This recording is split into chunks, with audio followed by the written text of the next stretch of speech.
They take the series 3-1 and go undefeated in pool play.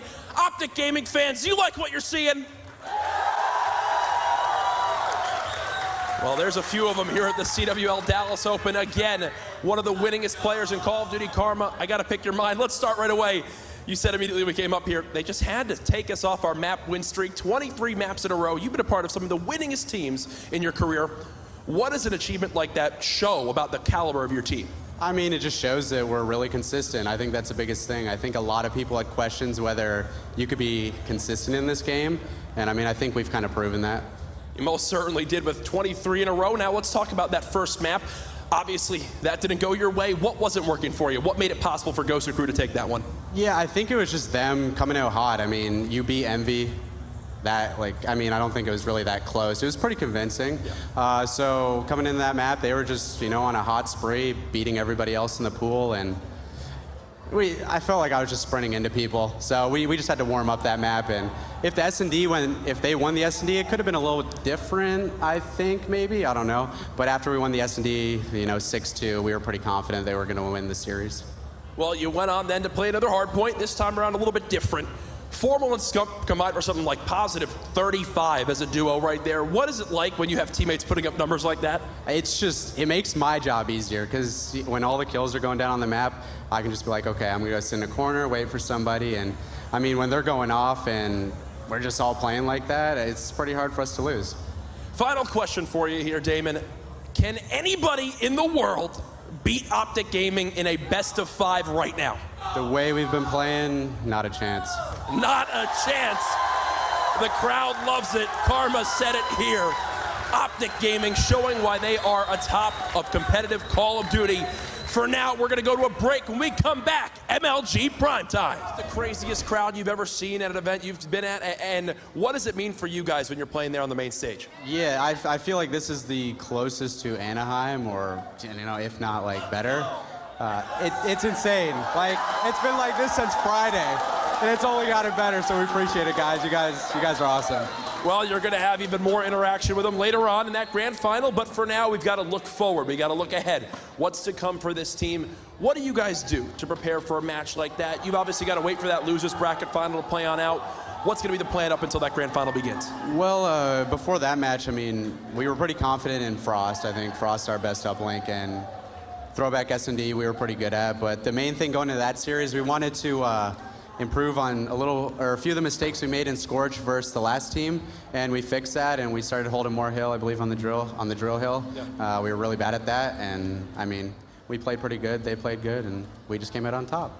Now, we know you guys will be in the grand final. We have to see exactly who will be matching you guys. We know FaZe Clan will wait in the losers bracket final for the winner of Splice E United. That match should be concluding soon over there. Does it matter who you guys face now? Are you confident against everybody? And if you had to pick one team to face, who would it be and why? I think right now, yeah, we're pretty confident in whoever we face, but I think the most ideal one would probably be United. Okay. I mean, I think it'd be nice to play them from the winner's bracket, see what they can do, see if they can take a best-of-5 or take 2 best-of-5s, because it's not that easy. Yeah, it's not that easy. We saw last time you guys faced them in the Atlanta Grand Final. Optic Gaming are in back-to-back-to-back Grand Final appearances at CWL major events. Congratulations to them for now. Back up to our What a matchup we just saw there between Optic Gaming and FaZe Clan. Crowd, did you like that series?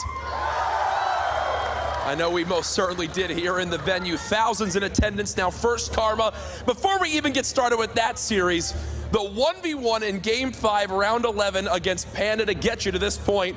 What have your emotions been like so far today? Well, honestly, I mean, you know, like there were the killer jokes back in the day at MLG or UMG Atlanta where, you know, he's nervous. I'm not gonna lie, I was really nervous in that. I had no idea what to do, and it worked out, dude. And we went into this match saying like it was meant to be, dude. Like, we're gonna come in, we're gonna play them, and I've always thought that if we all 4 play our best, we can beat them, and it finally happened after 2 years. You say that after 2 years, you take down FaZe. That series, what, round 11 in that game 2, the hard point, so back and forth. What happened there at the end? How was that possible to mount that comeback and take that game 4? Honestly, for a second, I thought we might have lost it. We lost the rotation from Train Hill to Blue Hill, and then we had a 2v4. I think Matt and Seth, or Matt and Ian, got a couple kills, and then we ended up flooding. You know, they may have made a mistake. I'm not really sure, but we all flooded. We played fast together and got the kills and clutched it up. Well, a lot of people out there were doubting this roster, wondering, is the best now done for this Optic Gaming team? Now you take down FaZe, something you haven't been able to do for those 2 years. Is this roster done yet? You're in the top 4 now. What are your sights on in your next matchup up against Luminosity? I mean, I don't think we're ever done. You know, with these 4 players, could we really be done? I don't think so, but what else did you say? Karma, it doesn't even matter. Guys, what a series that just was. Congratulations again to Optic Gaming as they'll move on. We're going to go to a quick break. When we come back, your winner's bracket final. How does it feel? I know you've not played a North American team yet, but how does it feel beating the Brits and the Aussies? I mean, it feels good. I mean, there's been a couple articles saying, like, we're in the harder group or the group of death. So, you know, coming out, winning the first 2 matches 2-0, obviously we haven't played Envy. But, I mean, we had a close series versus Red Reserve at ESWC, so to beat them 3-0, you know, that's a good feeling, even though the team's a little different. But, you know, 2 3-0s back-to-back on a Friday, not bad at all. Are you pleased that you're going to be playing Envious last and you had a chance to play the other 2 teams first? Yeah, I think it's a nice thing that we're playing Envy last. Like our practice, I'd say, before this event, you know, it wasn't bad, but it wasn't as good as it could have been because, I mean, I got DDoS and then Ian got DDoS, and it was one of us off and on. So we finished the last 3 or 4 days without a stream on, and we were able to practice good. So, you know, it was nice to get I guess, some warm-up matches in before we play a team who I think is better than the other 2 in our pool. Going in against Envy, you know, have you got much experience playing them online? Have you scrimmed? I know you said you're not scrimmed much, but have you had a chance to scrim them? The funny thing is, Envy's the last team we scrimmed online. And I mean, we did good in the matches. You know, as our host, and I told Ian, I was like, dude, I need to play on our host because the last 4 days have been like the most demoralizing thing ever. And I mean, we played well. They're a good team to practice.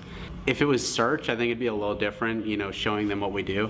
But in my opinion, all the pro teams, like, you have the same break off.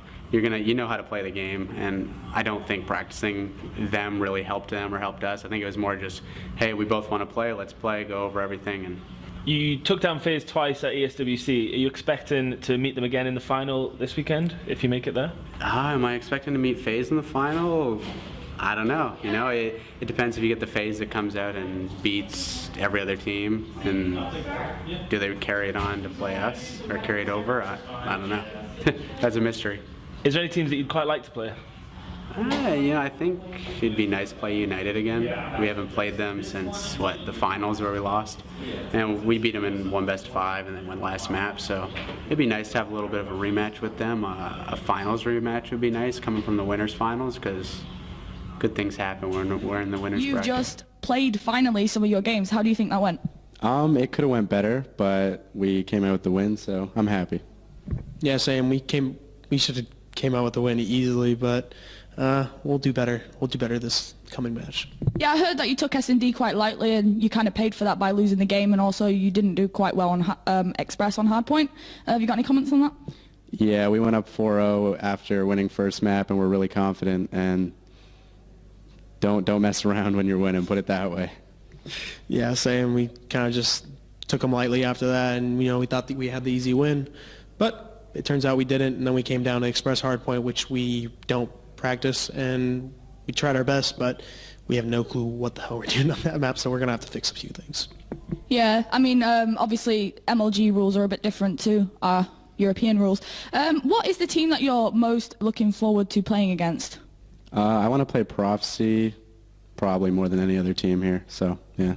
I want to play Prophecy and Millennium. Millennium, just because they have such a large fan base, beating them would kind of just get them followers. No, I'm kidding. But Prophecy is probably the most skilled team and most accomplished team in Europe in terms of individual players, so beating them would kind of prove a few things. Yeah, I totally agree. So the sort of games that you're looking forward to. Obviously, we will see you in the finals, I guess, because you are pretty solid, unless you get too cocky on S&D again.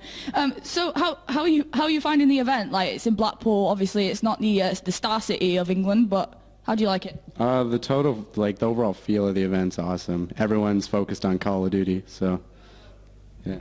Yeah, same. I mean, the event's awesome. Just coming to events, the environment is amazing. Everyone is here to do the same thing and accomplish the same goals, and it's only one team can come out on top. And the city itself could be better, but all in all, we'll all find a way to have some fun at night, you know.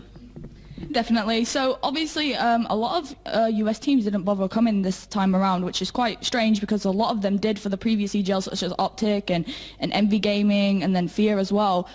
What do you think about that? Because you're the only US team here at the minute. I think it's because a lot of teams in North America qualified through league play, so they lost a lot of practice, and I think that they wanted to use this time to practice and get back into things before COD Championships.